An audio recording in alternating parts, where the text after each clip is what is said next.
Hello, Achievers. How are you? Welcome back to my channel. Welcome back to Angelique Achievers Show, where we talk about mental wellness. And today being Wednesday, today is our Wisdom Wednesday. But because we are on the theme of relationships, I'm calling it Heartwise Wednesday. So, and our topic for today is we are talking about just being a mother, being a single woman, and being out there or putting yourself out there for love. How does it look like for a single mother? How does love look like for a single mother? When love finds you as a single mother, what do you do? How do you work on your healing, on your dating, on your thriving? And today I'm joined by a very powerful friend of mine. She's been a friend of mine for a few years, not very many years, but she's one woman who has come to know me very well and has become very instrumental in my life.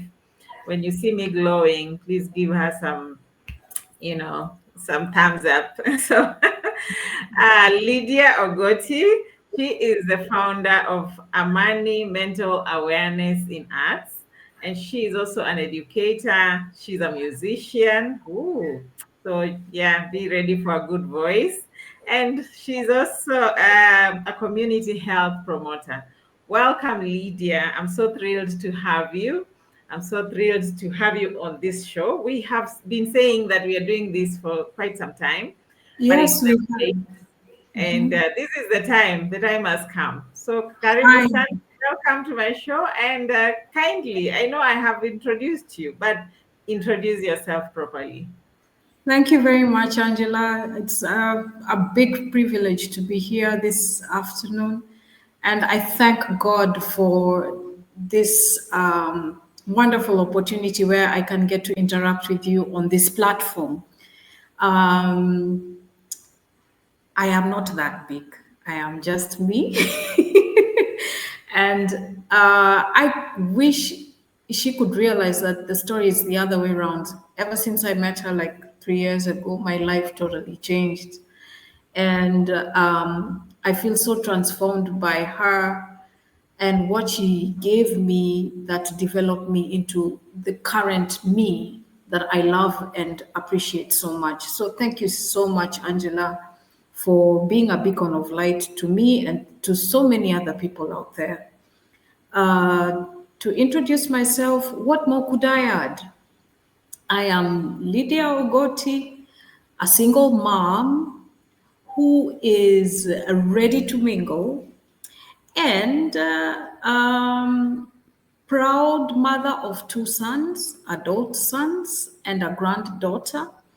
And I feel so privileged to be of service to the community through Amaya, which is what I normally call it, which stands for Amani Mental Awareness in Arts Kenya. And as a health promoter, I do similar things that Angela does, but only through arts, through music, through theater and performing arts, through visual arts. People get to express themselves and focus on where is you know, the discord that is bringing so many other precedented things that are not really in line with who they are and why they are there. So I help them to just identify them, look at them from third person, and then deal with the issue, amicably and without getting too involved emotionally, so that the rationale and the logic can come in and walk through the process as victorious people. So I'm an educator. I used to be a school teacher, but when therapy overtook my calling for teaching, I felt like being in a school institution, the confinement was not promoting what I really wanted to do. So I had to step out of the institution as a teacher. I am a teacher by profession, yes, but even through Amaya, I'm still teaching people about mental awareness and how to take care of themselves and empower them to be better every single day. So it doesn't matter if it's a coffee date or being in a forum or in a panel. It doesn't matter where I am, but at the end of the day, is just to add a little seed of hope in every life. So thank you so much, Angela. I think back to you. Tell us, why are we here today? We are here today because this topic about love and being a single mother really touches us in different ways. Although there's a lot of similarity, motherhood is universal. We have mothers all over the world. But when we look at motherhood from the African perspective, it could be different because of cultural expectations, how resilient we can be, and the silence, and also maybe I can also say the noise around love. It's very different when we look at the African perspective. So I felt that this is a very good topic for us, and especially you and me. We are both mothers of sons, and of sons of different ages. Your children are already adults, and you already have a granddaughter, a beautiful, beautiful granddaughter. I've never seen such a brilliant mind, so young and yet so bright. And I am a mother of a teenager and Gen Alpha. So we we are at different levels of motherhood, but Yes, we are single mothers. And I know you. You're ready for love, and I am too. So I think that's why I am here. But then yes. again, looking at love and looking at single mothers and relationships and all that. What do you think, Lydia? Can a single mother really have it all when it comes to relationships and motherhood? I truly see why not. I mean, she's human. Human beings were created to have contact, human contact with one another, to communicate with one another. I don't see how or why, as a single mother, just because you have a child, it eliminates you from that circle. That is not biblical. That is not even spiritually correct. It is just a view that was implemented by society as a punitive measure for crossing the lines of something that is not approved of. So I stand here to challenge that societal perception and really, get to the bottom of the truth, which is, if you are single, you are entitled to be a mom. And yes, you are entitled to be in another love relationship. There's nothing wrong with that. Yeah, and I think we all become single mothers from from different reasons. Yes, What made you a single mother is not what made me a single mother, and it's not what made any other mother a single mother.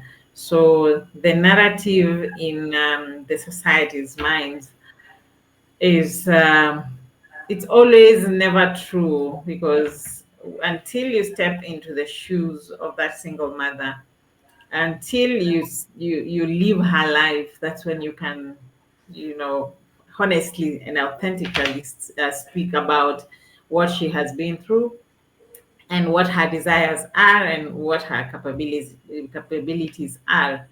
I know there's a lot of narratives about dating a single mother. Actually, one time when I had my firstborn, I met someone, and he said, I can't be with you because I really love you, blah blah, all that story.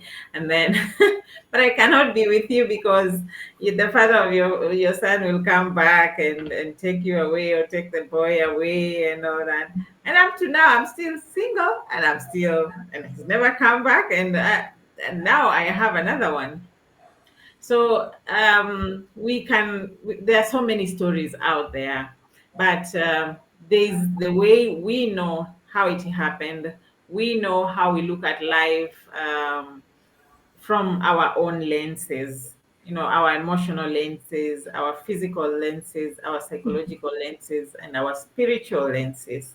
And I think there's nothing wrong with being a single mother. Actually, I feel that a single mother is somebody who is even stronger, who is even more mentally aware, because you know you're nurturing these children alone. So you really have to work twice as hard. You have to save twice as hard. You have everything for you is double.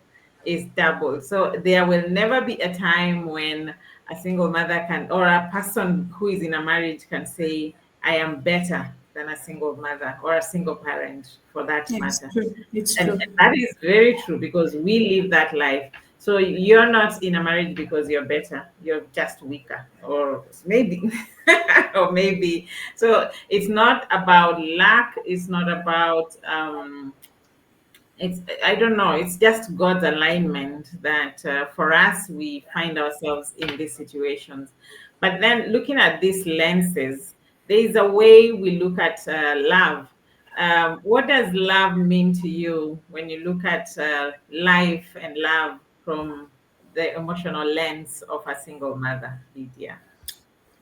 Before I even get to that, looking at that aspect, I want to add on to what you just said. The way I look at single women, and then there are the single women, but there's this standardized rule across many African societies that tend to make the members of the society look down upon single women for various reasons, whether selfish or basically through fear, the lenses of fear. And single women end up being single women through different circumstances. You could have been married a virgin, you have children, your husband dies. By that, you become default a single mother. A single mother. You may have been married, but at some point, because your husband was abusive or your husband was, having an extramarital relationship or through some hardship of some kind or irresolvable disputes between the two of you, you end up being divorced. So by default, if you had children with this man, you're a single mother. How about those girls who, by no choice of their own, got raped and conceived? They are single women too. What about those who are running from abusive homes, dysfunctional homes? Like I speak for myself, we were quite dysfunctional and looking for love in the wrong places. Ended up thinking that by loving another man twice as much, maybe he will love me just the way I would like my father to love me. We ended up having children. I ended up having children out of wedlock. So it is not that we would want to be categorized as single mothers. It is because of circumstances of life. And each circumstance does not equate us to be put under one category of the unwanted women who should not be loved again. And then all this emotionally, when I come to the emotional part, is a very difficult place to be in. First of all, it was not a choice. And yes, I want to put even in the category of the single women today who by default choose to adopt or may have had become conceived and became pregnant, but the babies did not live to see the daylight. The baby died, maybe in Mm, the womb, or the baby was born and the baby died. So she's also a single mother. Let's not even forget those who have never, ever had conception happening in their wombs. And then here they are doing what? being called single mothers because they are fending for their siblings, they're fending for their relatives, they're fending for, children who are under their care and they are not married. That definitely makes them look like single mothers. But why perceive them negatively as a society? Do you know how your negativity impacts single women? The hardship that they're already going through. Being a father and a mother at the same time is not what God intended for any woman to carry. That's not their burden.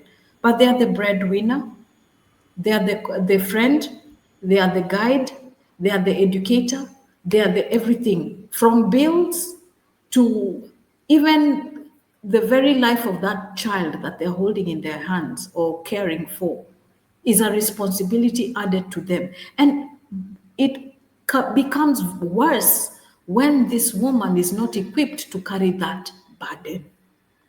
And it's not even a burden, that responsibility. That responsibility becomes very difficult. So the woman has to switch her mind off and focus on rearing this child and put her love life on the shelf so that she can be able to do the right thing. That is how I look at it from the emotional standpoint. It's a lot of pressure, a lot of pressure. Back to you, Angela. Thank you. I think I had lost my connection just for a bit, but I'm back. Yeah, looking at single motherhood, I think you've really elaborated it very well, looking at the way we are perceived and treated out there, from out there. And even when it comes to now loving again, because there's what made us many times, it's not by choice that we become single mothers. Sometimes it's because of some traumas that we went through when we were young, and like you said, you start looking for love in the wrong places and you find yourself making decisions that you are not supposed to make. But here we are healing and we are looking for love and we are thriving and we are ready to mingle because, we also want to have companionship. Companionship is good, it makes work lighter and it makes everything lighter when you have the right partner. How do you open up your heart again after a heartbreak, after everything you have been through, after your husband has died, after I don't know, maybe you had decided that I'm gonna stay single and I'm a single mother and maybe adopted a child, and now you decide that I am going to start dating again, and you have children who are watching and who also you don't want to just introduce anyone into their lives. You have to look at, is this person suitable for me as well as my children? So it's no longer you alone, it's you now with the children. So how do you look at life now with from that lens of opening up your heart again for love? First of all, what drives you? The motive will give you an outcome, a desirable outcome, whether it is desirable or not. What drives you is what you will get. Mhm. If the drive is coming from overwhelm, you're mingling and you're looking for a man to take care of your needs because you're overwhelmed with being a single parent and da da da da da da, you might end up getting the wrong man. The chances are so high in getting the wrong man. But if you, and at what point as a single mother do you feel like now I am ready for a man? Trust you me, if you have young children, Mhm. especially between the ages of 0 to 5, it's very difficult for you to focus on a man, even as a married woman. You find that that's when relationships start drifting apart because uh, according to counseling, the way it goes, even as a young couple is being groomed into the marriage life, they're being told date, know one another, love one another, spend the singleness of each person as an individual and as two people who have been joined to be one as much time as possible before you introduce children. Because when the kids come in, that romance and all those things, they die off. You will not have time. So, at what Mm. point, as a single mother, do you get to say that now I am ready for a man? According to society, if you say, now I am single, now I want to get married, now I want this and this and this, there are so many obstacles that you have to overcome. For example, I remember in my time when I told my mom that I think I'm ready to get married. I think my second born was around 2 or 3 years old. And my mom looked at me and in fact, this is how she went. Oh, you want to get married, eh? Okay. Unajua hiyo ni kitoweo umetengenezea mji fulani. If I say it in English, do you know you've prepared a bowl of stew for the village you want to get into. Meaning you'll get married and those relatives will do what? Because they are not prepared to give Yeah. my sons an inheritance, I have put myself, I've put my children up as up for slaughter. They'll be killed to get rid of inconveniences that come about by having children born of another man. So she told me, are you really ready to give up your children's life in the name of marriage? I would rather you just take care of your children until they are of age and then you can make that decision. Mm. And actually, that's what I did. I concentrated on taking care of my children. And by the time I felt my kids were ready to understand by themselves that mommy needs a man in her life other than them, that's when I started dating. And I think my second born was at that time in class 8, 7 when I started dating. And it was a beautiful experience watching them. They became very territorial. They didn't want anyone near mommy. And then now, when adolescents kicked in, they're interested in girls. Now they even started setting me up with church members that I didn't know of or like, just to Yeah. watch how I would react. And they would be like, "We want to see how you react. Do you react like the girls we talk to?" And it was a very beautiful experience. But back to Yeah. your question,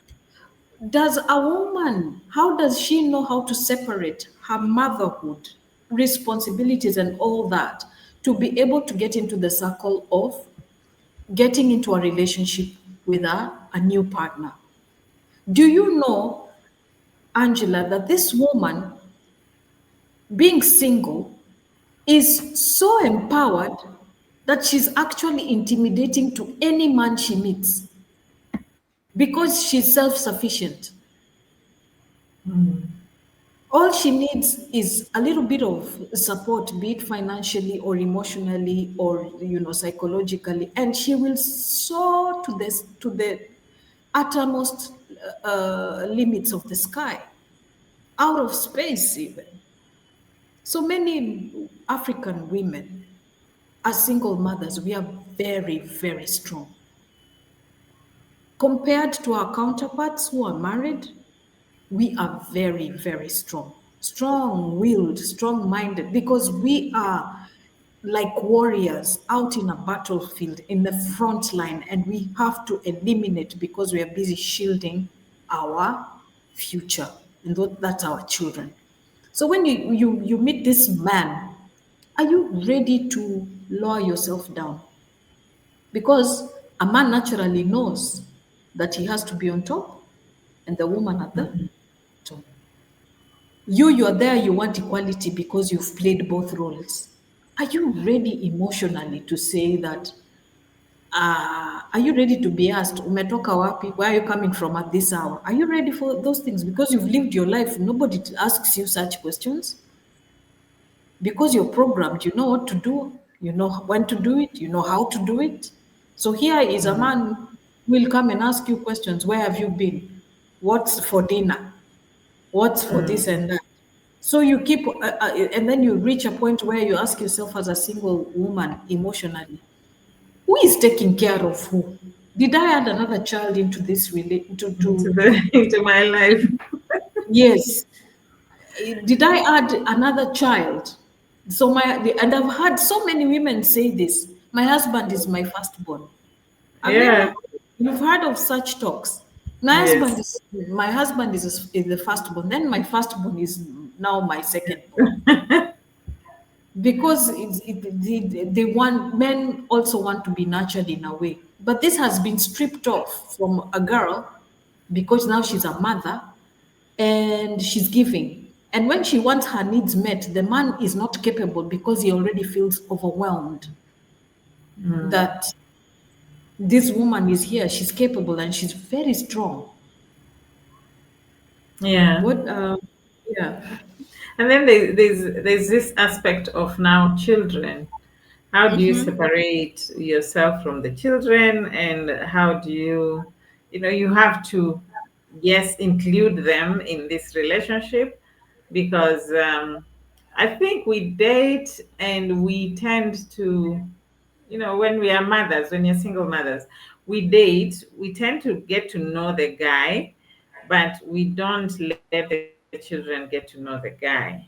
So many Yeah. women find themselves bringing the man or joining the man's family or joining in the man's world, and the children have not even met this guy, and you haven't seen how they relate together. You haven't seen, because these are people and you're introducing them together, and you're eventually going to put them together. So the dating, for me, I look at it like, we have to, as much as we are dating the people, of course it's us to first meet the man, and we vet and we see if this is a good idea, is a good match for me. And we have to look at dating as an interview. You cannot go to a date with or to begin get into dating with this eye of, that needy person. I'm going to get something from this person. But first of all, how do I learn you? How do I get to know you? And then after you feel convinced that this is a good match, is this person also a good match for the children?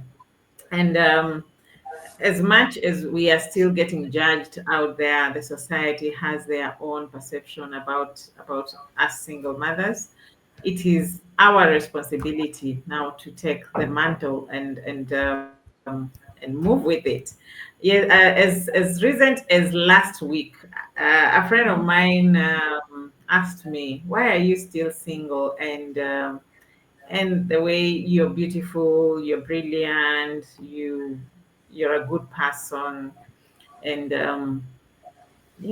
any man would be happy to have you. But as much as we have all these good qualities, we also have past wounds that we need to deal with. So maybe I have dated and I've brought my own brokenness into relationships. And this happens a lot to all of us. So we have to sit back and learn. There's that self-awareness. We learn ourselves, we learn from our own mistakes. What was my contribution into my single motherhood? We don't just blame what happened, if it was death, if it was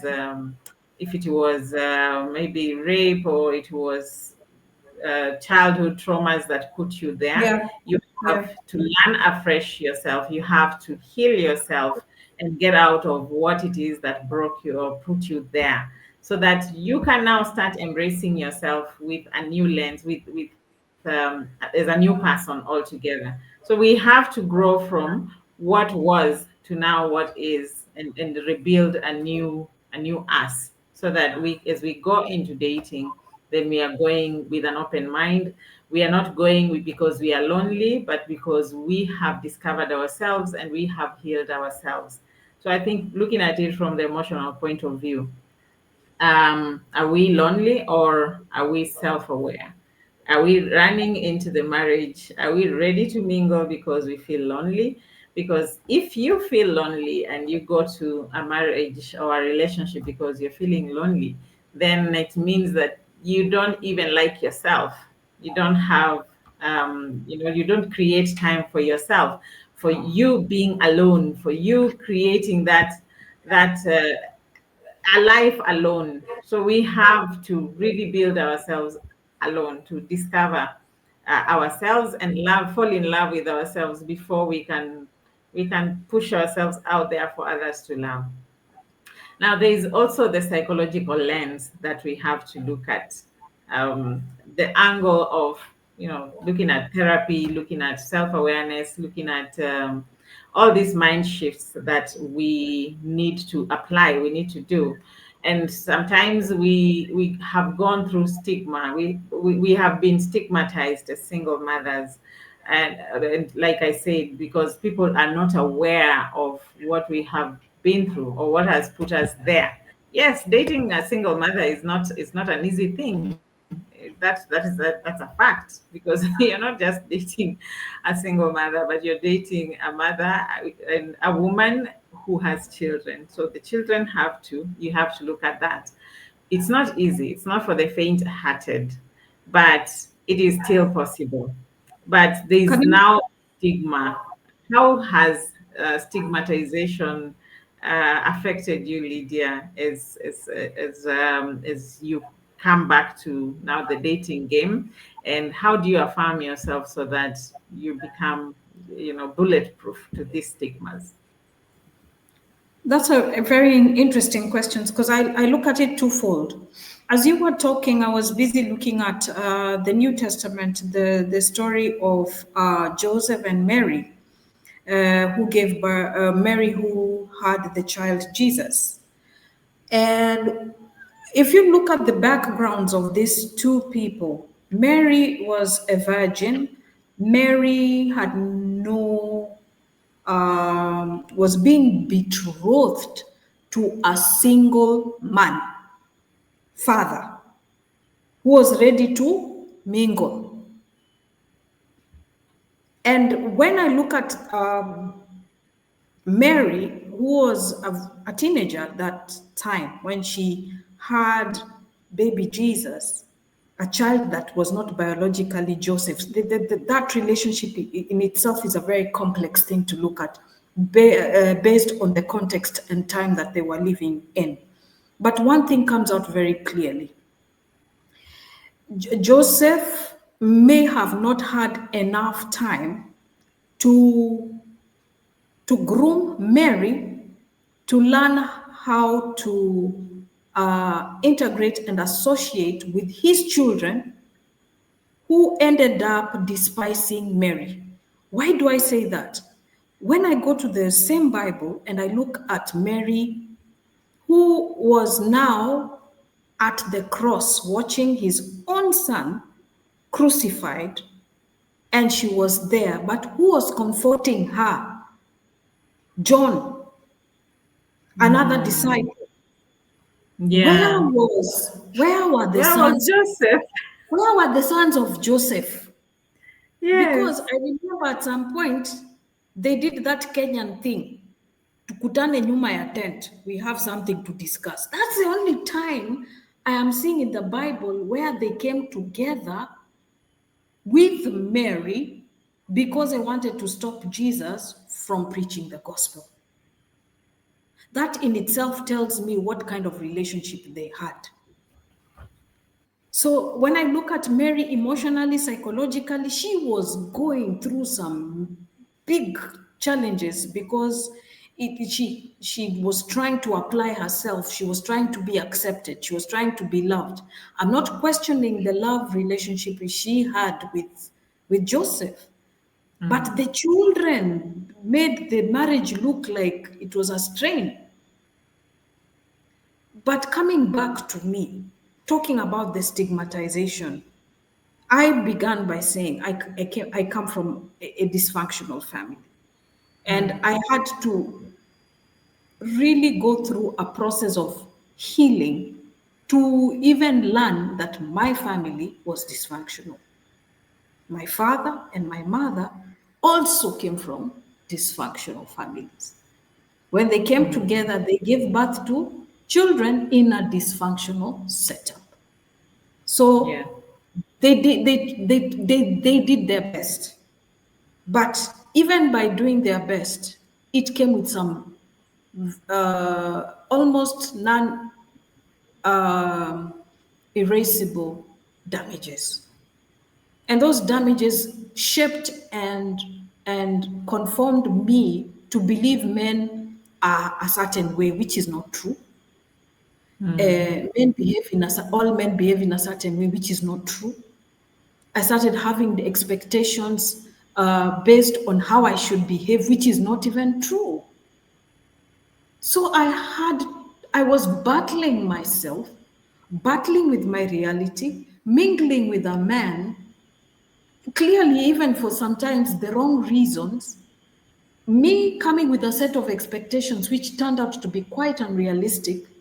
And then I end up being damaged more and more just because I couldn't know better.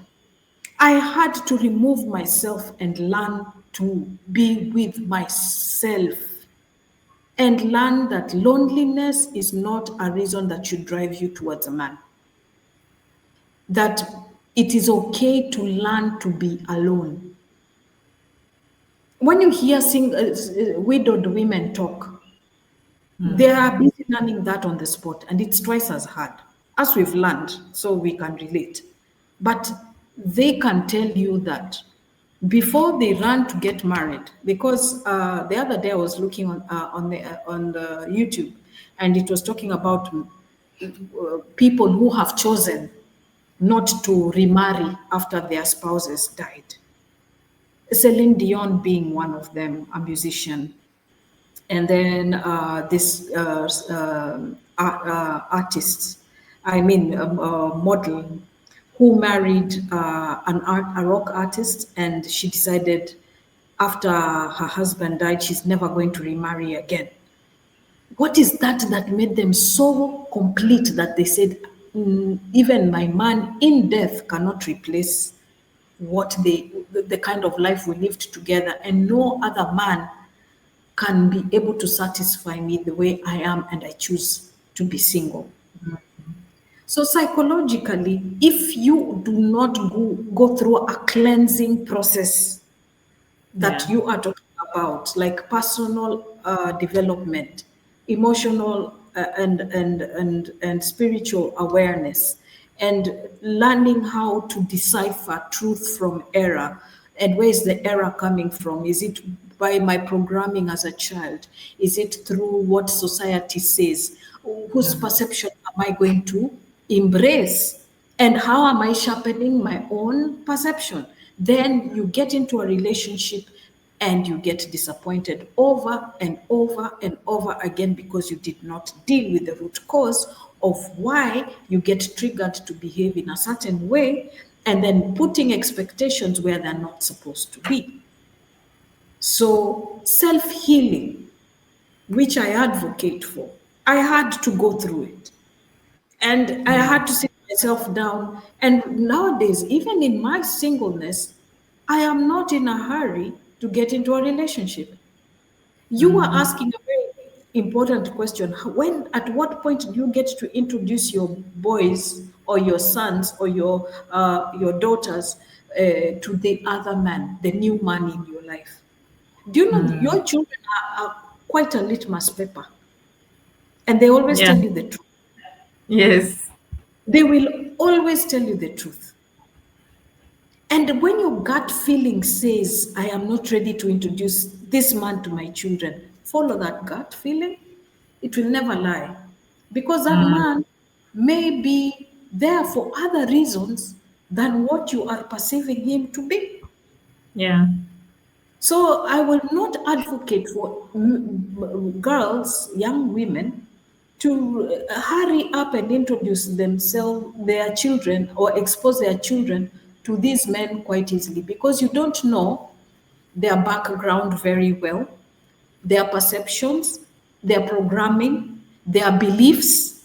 And do you know to Mm, even move a belief system from a man, it's the most difficult thing. You can take a man to Mars and impossible. bring him back and it's still the same. So I would want women, I would encourage women to go through this self-healing journey. Question, look at the root causes, look at those triggers, heal spiritually, emotionally, psychologically, mentally, even physically. Your Physically. demeanor will change. Yeah. But if you have a trace of pain, if you have a trace of, you will wear it as a logo on your forehead, and the wrong people will pick it up, and you will fall into the same trap over and over again in different situations, aspects, and lives. Mhm. Thank you, Lydia. Now, I think I want us to jump into the physical. I think this is a place where not many women, especially single women, would want to talk about. I want us to normalize this conversation of intimacy around health, around our physical being. And I think this one is very dear to me. It's very sensitive to me because before I got pregnant with my firstborn, I was weighing 50, no, was it 54 kilos? And by the time I Yep. gave birth to him, I was weighing 75. So you can imagine, I added about 20 kilos. So there now the physical me had totally changed. I even remember was sitting at my desk. I was working as a customer care and sales representative in a certain company, and one client came in and asked me, why is this place why are these people like this? They keep on changing employees. When I came to make my order, the first time I came to make my order, there was a young girl who was seated on this desk. And the second time I came to buy, I found a pregnant woman. And the third time, now you. So, what is happening around here? And I told him, all those people are me. So, and I had to, to be comfortable with time. Of course, it didn't happen immediately, but with time, I had to learn to be comfortable with who I am and how my body had changed, and the stretch marks and the fallen skin and the, all this fat that doesn't want to go away, and so many other things that happened, the scars, and getting used to it and falling in love with myself again. So for me it really affected me because you can see all those people were one person. At some point I was very dark, pregnant, and with a big nose, and my everything was just swollen, and my face was round, and I looked at it like a very different person altogether. And then I had my second born, and still the same thing. And after that, I think for all these years, and remember, I had said I have a teenager and I have a Gen Alpha. So all those years, imagine staying with yourself and you're still not comfortable with yourself. And I had to teach myself that I have to fall in love with myself, and the self that matters most is the self within, so that I can use the self within to work on the self outside, on this shell. because all the what we see is the shell. At the end of the day, what matters is the inner you, and you can only use the inner you to work on the outer you. So how has that affected you, or did that affect you at all? You're petite. You've always been.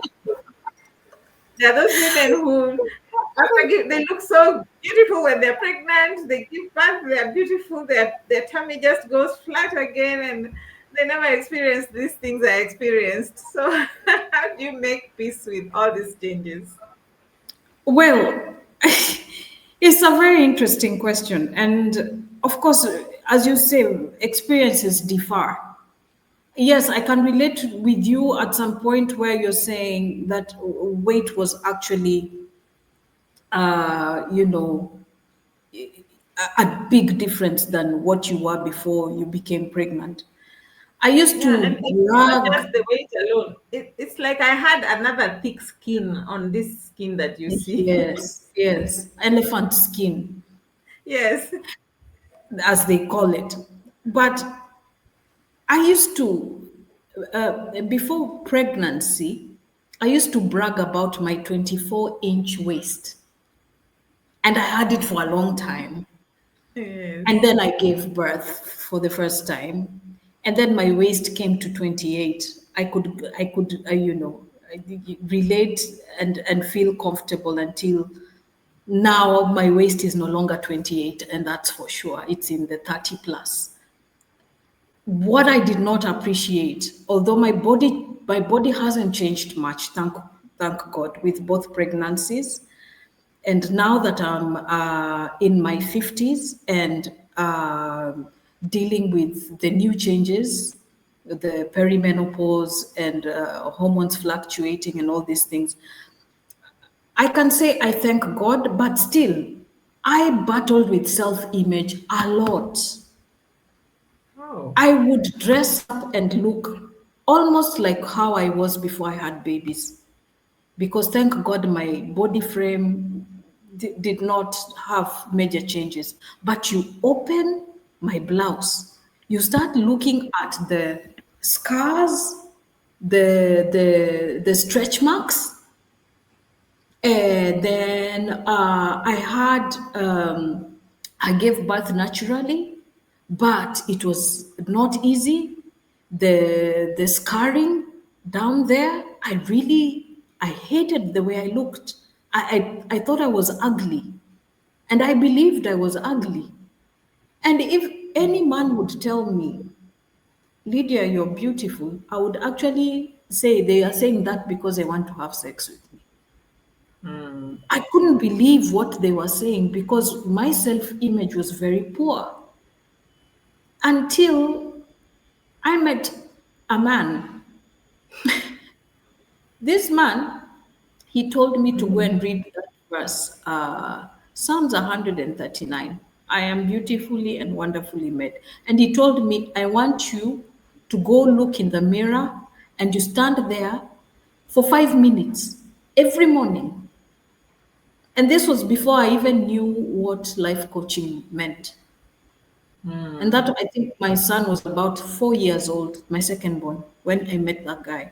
And he told me, you will stand in front of a mirror and you will tell yourself, I am beautifully and wonderfully made. That was the hardest exercise, my God.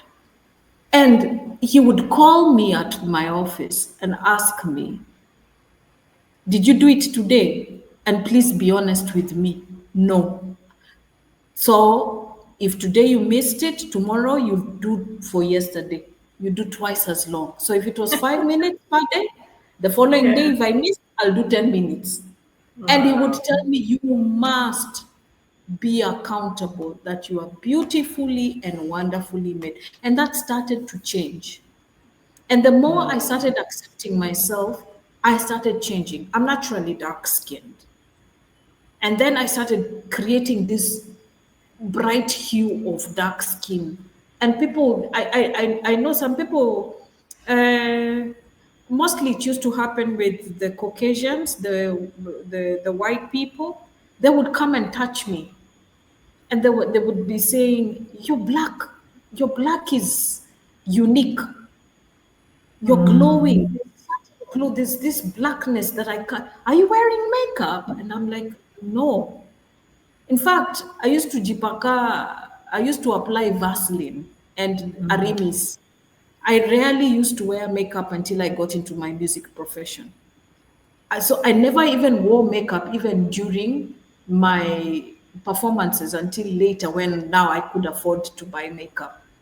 But even to this day, self-image I've battled is something that you battle with because of that negative self-talk that is, as I keep saying, these members of a committee that live in your head and yet they don't pay rent and yet they control your Yeah. life. They keep telling you, oh, you're not looking good enough, or you're not looking sexy enough, or you're not this enough. According to whom? And yet you keep saying God made you. Did God make a mistake when He created me with darker uh, skin than you, Angela? Or why would I want to prefer to be you and you to be me? God knew He had to make you the way you are. Yes, we do have sagging breasts, we have stretch marks, we have, protruding tummies, and hormones dictate this too. And the way Yeah. they dispose the additions, maybe in the right or wrong parts of our body, is really a blessing. And whose perception are we borrowing from to say that we are wrong? Mm. This perception is what I really question. And this Yeah. perception is unfortunately influenced through social media, billboards, advertisements of buy this dress, you will look like this, buy this makeup, you will look like this. We are so distorted in our self-perceptions to the point where we don't even appreciate that how uniquely created we are. In fact, do you know the day you'll die, there'll never be another you on this Yeah. face of. So where do we get off saying we are not good enough? And this transcends even the single motherhood region. It goes to worldwide. Black people want to look lighter. Lighter people want to get a suntan to look darker and more. I don't know what. We are always looking at grass is greener on the other side. We never get to appreciate ourselves for who we are. I've even seen some extent of some girls wearing colored contact lenses to have blue eyes, green eyes, hazel eyes, ash gray eyes. Something that is not God.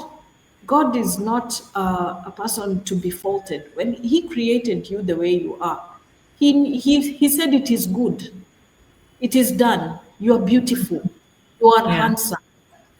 So if we allow this same society that condemns us to have the same society give perceptions of how we need to be, then there's a problem. That's what I think. Yeah. Yeah, and maybe to add on to what you've said, the body keeps score of what we have been through, and especially childbirth.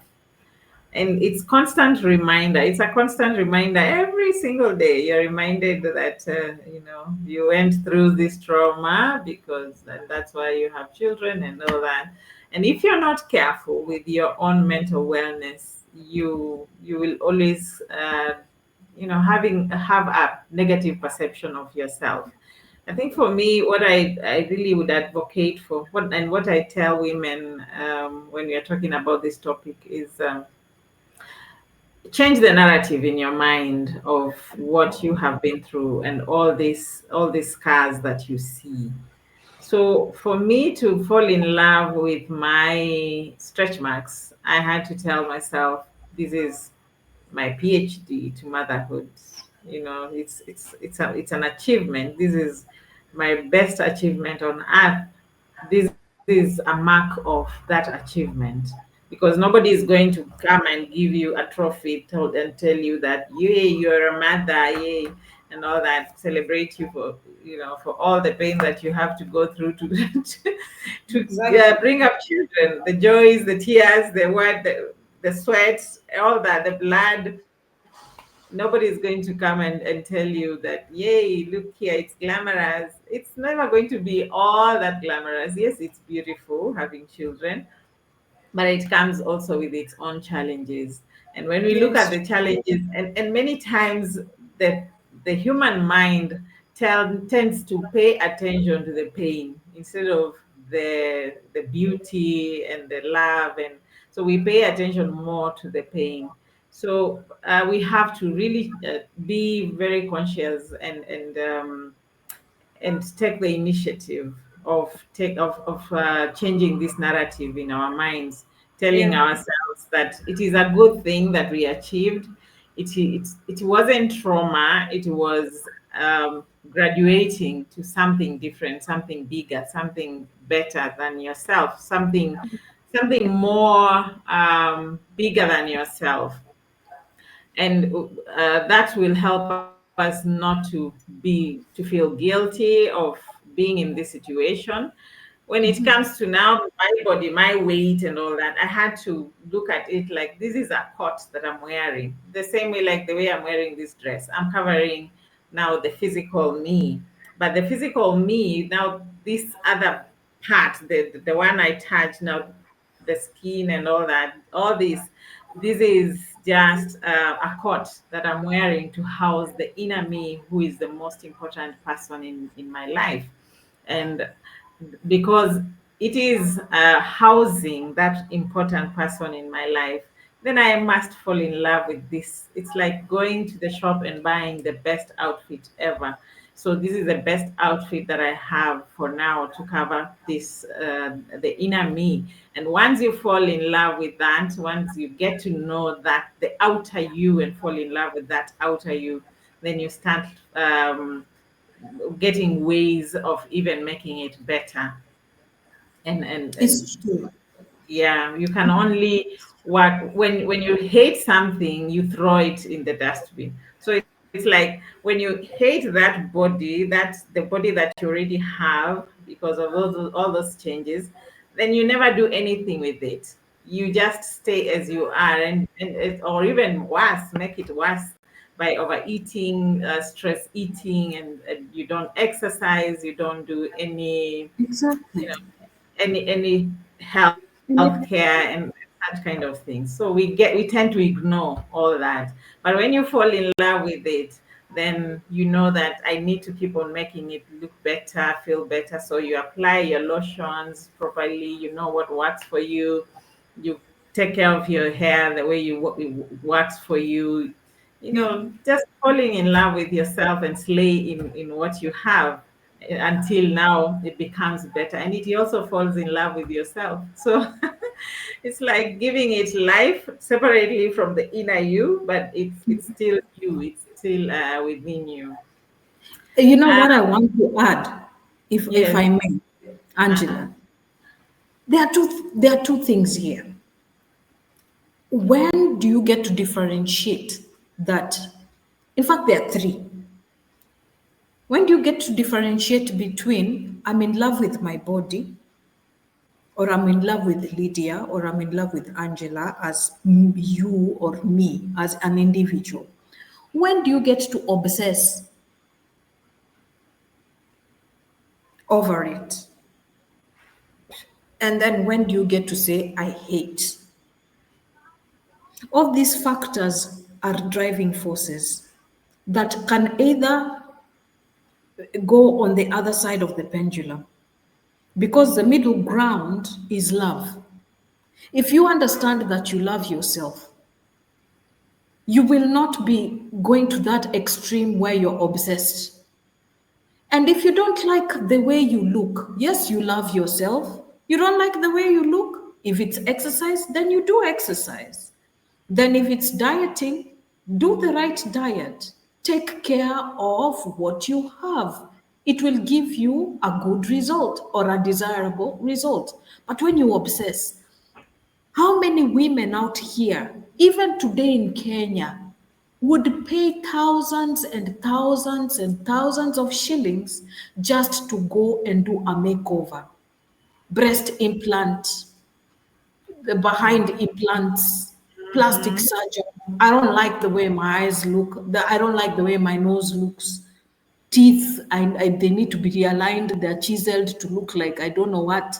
They are bleached. I just to be aesthetically correct, but at what cost?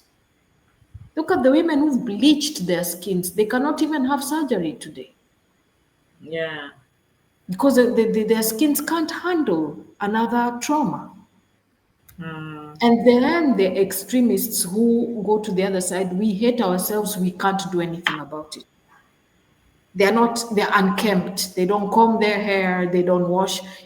I've even heard of, there's a day I was using a public transport to get into town on my way to work when I used to be in Nairobi.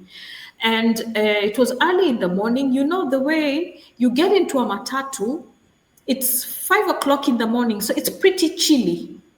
So you'll find that many windows in the matatu are not open because it's too chilly. And people are wearing thick scarves and coats and everything. Some are even dozing because we're in the traffic jam. But there's this pungent, smelly scent that kept off coming from somebody who had covered her head with a scarf. And then to look at her, she's wearing this weave that is past retirement, is past expiration, is past, it should be incinerated. And it was smelling. And then I kept asking myself, she has a wedding band, so that means she sleeps with the husband. How does the husband feel with this kind of smell coming from the head? And we used to hear of women, when I braid my hair, I don't wash my hair for 2 months. Oh God. Or, and I'll be very open here, I don't shave my pubic areas. And it's so acrid and smelly, even if you add a designer perfume, you still stink. Yeah. Because you're not drinking water, you're not bathing properly, you're not shaving. Those extremes. How do we work it out to come from those extreme places where now we are obsessing or we are extremely hating? We are not appreciating at all. I think It we goes, really. Sorry. it's okay, go on. Yeah, I think we really have to learn to take care of ourselves. And self-care is not selfish. Sometimes these women who are wearing wigs that you can see it smell, not even, you don't even need to smell it. You can see it smell from a distance. Yeah, from When a you it look at it, you just know that one is smelling. is. Yeah. And because they are holding on to the money that they want either the money to be for the children, or I don't know. You can even shave. Look at me. Don't I look beautiful with short hair? You can even shave it. There's so many ways of playing around with the African hair. And Exactly. yeah, and self-care is never selfish. We have to really love ourselves enough to take care of ourselves. And if you're a single woman and you're expecting to attract anything better, please look at yourself and ask yourself, what am I really looking at? Actually, make a Exactly. list of what you want in a man. What is it that you're looking for in a man? And ask yourself, do I have this list myself? Am I this list myself? So make yourself that list before you can get out there and start saying, oh, nobody's coming my way, start complaining, I'm praying and God is not answering my prayers. Please, God is not going to answer your prayers if you're not ready. And again, probably now jumping into the spiritual part, the spiritual lens of us single women. How do we look at love and love? I mean, love and life and dating as single mothers. When you look at our own spirituality, when we look at how we connect with God, many single mothers feel like God has forgotten them, Yeah. and probably this is it's just supposed to be that way. Actually, maybe the journey itself is just sacred as it is. maybe because the Bible doesn't say that everybody must be married, right, Lydia? Because I know we have had so many Bible studies, and there's nowhere that we have ever seen that it's everyone needs to be married. Everyone, yes, Adam was given Eve, but is it okay for us, for those who feel okay staying single mothers and not getting married? And how do you look at love spiritually as a single mother? Maybe traditionally, your faith, your prayer life, and your children also. Okay, so that's a very broad question, but even to look at spiritually, um, there's accommodation for everybody. And when I look at the book of, because I'm quickly scrolling through it, we are going to Ecclesiastes chapter 4. The book of Ecclesiastes chapter 4, for those who are non Christians, please bear with me. But I am I follow Jesus Christ as my personal savior, and I believe in his word spoken through his servants in the Bible.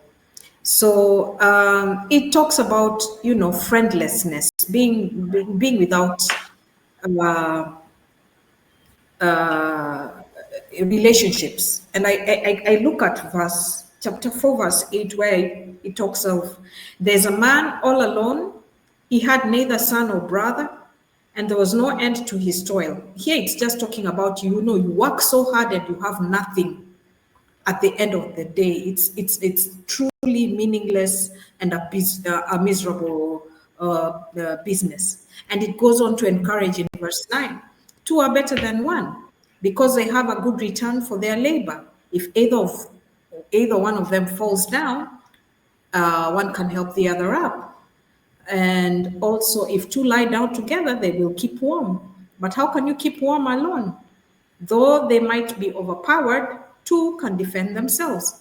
It shows the importance of it, encourages even single mothers. Hey, it's not the end of the road. Yeah. Even when they say if you're widowed, you're free to remarry. And if you don't have that strength to have that journey, the book of Isaiah, um, chapter 54, verse 5, it says, for your maker is your husband, the Lord of hosts is his name, and your redeemer is the Holy One of Israel. He is called the God of the whole earth. So God says, I'm the owner of marriages. I'm the owner of your body. I'm the owner of your sexual desires. I'm the owner of your emotional capabilities and strength, and I'm the perfecter of all those things. So if you can't find a man on earth, find me. Yes, I will encourage you to find me, and through me, you'll find that completeness. This myth, I don't know whether to call it a myth or a misguided phrase that emanates from the book of Ecclesiastes, chapter 4, where it says the other half. There's no such thing as the other half. And a half. You can't Or my complete best love, my best half. my best half. What do you mean your best Why are half? you giving your best to somebody else? God created you complete. You are Exactly. complete. Yeah. And the two, it didn't say the half of that and the half of that becomes one. It says, and the two Mhm. became one, meaning there Yeah. were two individuals who are complete. So how do you get to say my other half? Half of what? Mm. It doesn't make sense. And I want women everywhere in the world. You get to see this show, this podcast. I want you to stop saying that because you come complete as you are, 100%. What you lack is because you were not given by your parents who were your primary caregivers. Yeah. They're the ones Well, who took care of you. Yeah. What they Yeah. could not develop, what they could not provide, and Mm. hence you say you lack. It's not lack, it's just that you've not discovered it. So you undo, and then you rectify, and then you embrace, and then you apply. So, spiritually, looking things from a spiritual angle, I tend to ask the women, where are you at in your spiritual walk? Because if you're blaming God and then you expect the same God, it's like a thief going to rob a bank, and then you don't like worshiping God, you don't go to church, you don't pray, you don't worship, you don't do anything. But when you're going to rob a bank, you say a prayer, Mungu nisaidie nisishikwe na polisi. Let me not get caught stealing. So you go and steal. So how is that even to become a relationship, and you're looking for a man who will complement, not supplement, Yeah. complement Compliment. you. It's not to supplement. And that's why a lot of women go wrong, because I asked from the beginning, what is your motive of getting into a relationship with a man? If you're driven by Mm. loneliness, then you're looking for supplements, not compliments. If you're broke and you're looking for somebody to support you because you can't continue this journey as a single woman, then the man becomes supplementary, not complementary. Yeah. So even then, let's not say, and then one thing you need to understand, we are only given this mandate of marriage for one reason. And when that reason comes to its completion, and when we go to heaven as Christians, there'll be no marriage in heaven. Mm. So if you are not privileged to go that way, you will be still, even I believe, 100 times more complete when you go to heaven. And what a better way for us single women who are learning it here firsthand. Au wengine they need total divine intervention by the time they're going to heaven.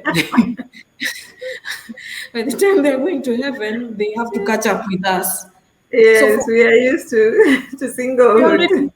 we are already used to single. Even Paul in the Bible keeps on saying, "I'd rather you be single." But if you Yeah. cannot contain self, your desires, then if you can't, because you don't want to sin, tafuta mwenzako, because Yeah. that's your God-given right. But don't Yeah. abuse it. Even, yeah, you have to be respectable. So if you don't understand who you are, what you want, don't expect the other person to come fill up that space for you, because they will not. That is true. Then you Yeah. set yourself with a lot of expectations, and when that man cannot deliver, you start saying that all men are the same. No, they're not. Mm. It's what you Miles set Monroe yourself. talked about it. Sorry. Yeah. Miles Monroe talked about it very well, brought it out very well. Singleness in marriage, finding your singleness in marriage.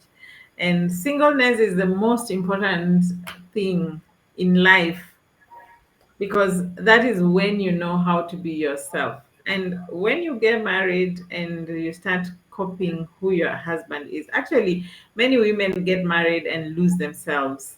They forget who they were. They become now the man, not like the leaders, but they start doing the things that the man was doing or does. And with time, yes, you're looking at it as support, but you lose yourself in it. You're supporting this man and you forget who you are. Maybe you were married a doctor, and now you put your doctorate on the side, and this guy is an engineer, and start becoming an engineer or whatever it is that he does, or his character and everything that we do. So many women are introduced into things that they were not involved in when they were single once they get married. So if you know your singleness and the use of your singleness, and looking at it from the biblical point of view, that I am complete as I am, and God created me with what I need as a person. Then when you get into marriage, you forget yourself, you lose yourself, and you start wondering what happened. And the man start wondering, looking for the woman that he married. because you're totally a different person altogether. Exactly. It's true. Yeah, And just to add on to what you're saying before you move any further, what I've realized is this. Have you heard even if you check when your working clients come, the ones who have issues, especially marital issues, even in hmm, my line of work as an art therapist or health promoter, I have come to realize that many conflicts in relationships, whether they are married or not, emanate from this very same issue that we are talking about. You get lost, the individual gets lost in the relationship. Oh, what will my husband? Oh, my husband doesn't like. Oh, my husband this. Oh, my boyfriend. Oh my. Where is you? Where is your opinion? Like your opinion really doesn't matter. Like yeah. if it's not according to the gospel of my boyfriend and my husband, then I can't do it because it changes his perception of who I am. But who are you to begin with if you're already lost? Hmm. Yes. So back to you, Yeah. Angela. It's a very good thing and very important thing for us to look at, especially now that we are blessed with our singleness, because it is a blessing to be single, to be a mother, Yes. to be a Yes. single and you're a mother. There are so many people, women, married women, who are crying for that child that you have. So we are blessed to be mothers, and that doesn't mean that we cannot find everything else that maybe God wants us to get. Our desires can still be met. We can still reconcile, our beliefs, those limiting beliefs that we've been having. We can still kill them and still meet our desires, and especially when it comes to love. So we have to align our spiritual beliefs with our, human beliefs, and realize that all these things are possible. But then again, we cannot lose ourselves because we are trying to get love. Then the best way to look at it is to know that I deserve it and I can get it, and it is out there for me to get it. So it starts with you loving yourself from within, you finding yourself from within. So, yes, you're a single mother, but love is out there. Love can still find you. How well do you love yourself? We say that there's a saying that we attract who we are, and it's not just about who we are, but what we put in ourselves. How well do we love ourselves? And how do you expect to find that kind of the love that you desire when you don't love yourself, when you don't take care of yourself? So I'm calling on to all women, all single women especially, all those who have listened to the end of this video to up to now. I want you to realize that yes, there is still hope. There is, despite what the community says about us, despite what you have been through, despite what you have been going through with your children, there is still love, there is still room, and don't give up on it. If it's your desire, don't give up on it. So, Lydia, as we Yes. conclude, do you still believe, after all these conversations? I know we've had so many, but after all this, we've gone 1 hour and 18 minutes. Do you still believe that single mothers can have it all? Absolutely. Absolutely. I don't even have space for doubt, especially if the woman understands herself and knows how to exercise and apply her purpose in this life. The right things will come. You don't have to stress over. The right things will just it. You will attract. You'll become like a magnet. You will attract the right man. You will attract the right atmosphere. You will attract even the way you see yourself. It will attract a new look in you. It doesn't matter whether you have sagging breasts. It doesn't matter if you're old. It doesn't matter if you're young. It doesn't matter. It just matters on what are those beliefs that you hold dear, and how do they determine the next 24 seconds of your life in the future, starting now? How are they determining those steps to lead you to the right relationship? How do you decipher truth from error? And where is the standard bar? Where did it get lost? And who says you cannot? And who says it's a crime? Because when you get those societal beliefs out of the way and you learn truth from error and you can decipher and you choose what is right for you, who says that you cannot get the right man? And you'll get a right man who will complement you, not supplement you. That's my belief. And that's where I'm Thank you. heading. And it's beautiful. It is so beautiful. I am so Yes, sensitive. I don't want to share it with, I wouldn't give it up for anything else right now. And I'm like, oh, wow, I wish I knew this 10 years ago. I wouldn't be suffering.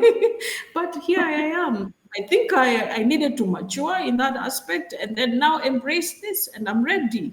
And I'm happy, very yeah. happy to be single, to be a mom, and ready to mingle. Thank you. Yay.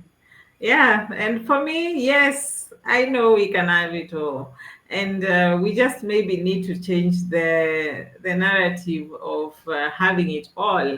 Having it all may mean attracting love from the point of healing first, and then becoming.